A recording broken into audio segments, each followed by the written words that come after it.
America once had a strong love for cab over trucks, dominating highways from coast to coast. From their compact, efficient design to their eventual decline in favor of conventional models, the cab over truck story is one of both innovation and change. But what led to the shift away from these iconic trucks? Join us as we explore the reasons behind why America stopped making cab over trucks and what replaced them. The flat front bed cab over trucks, also known as cab over engine trucks, were once very popular in the United States. However, their popularity gradually faded.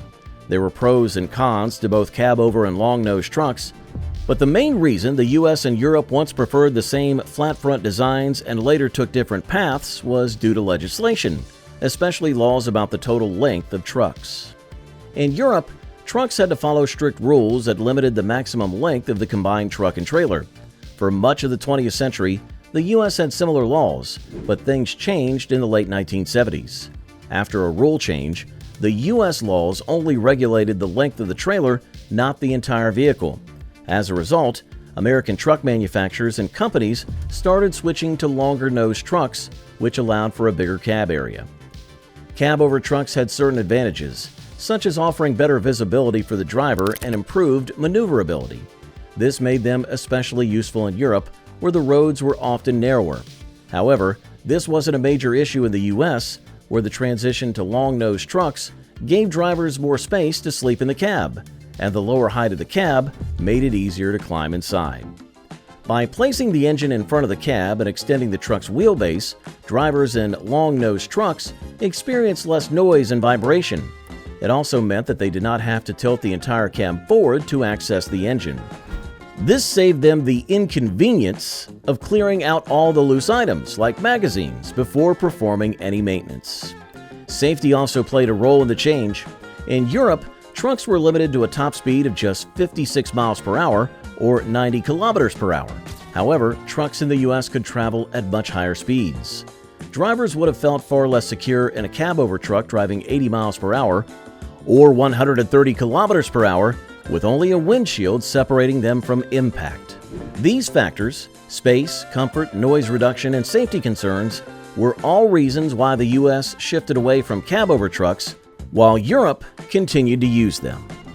One of the biggest problems with cab-over engine trucks was the limited space inside the cabin. Because the cabin was small, the driver sat very close to the windshield.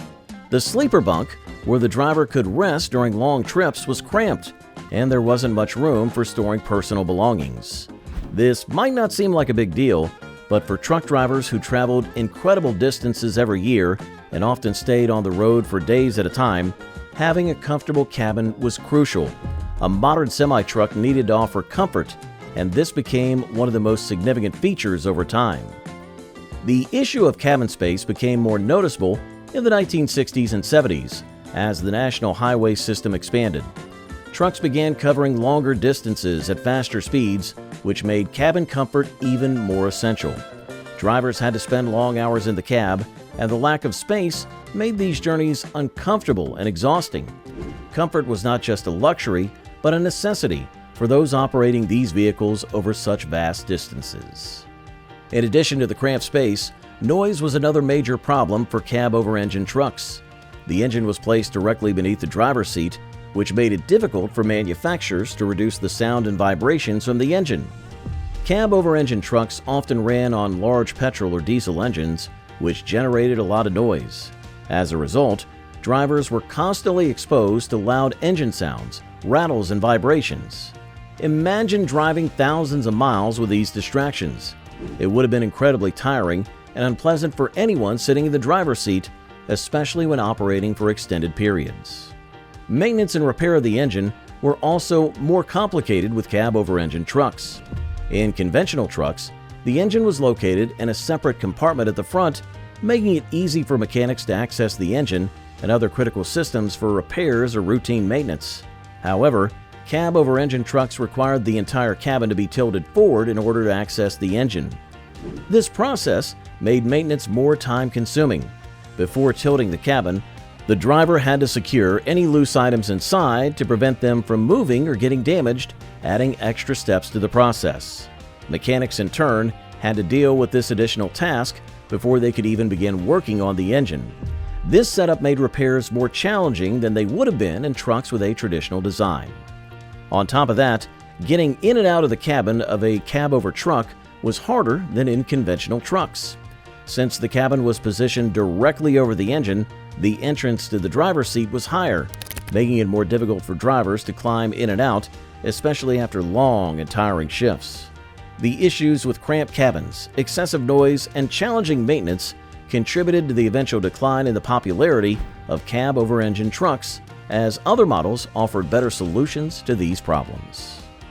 The decline of cab-over trucks in America was driven by changes in regulations, comfort demands, and market preferences. Will we ever see a resurgence of cab-over designs in the future? Let us know your thoughts in the comments below, and don't forget to like, share, and subscribe for more content.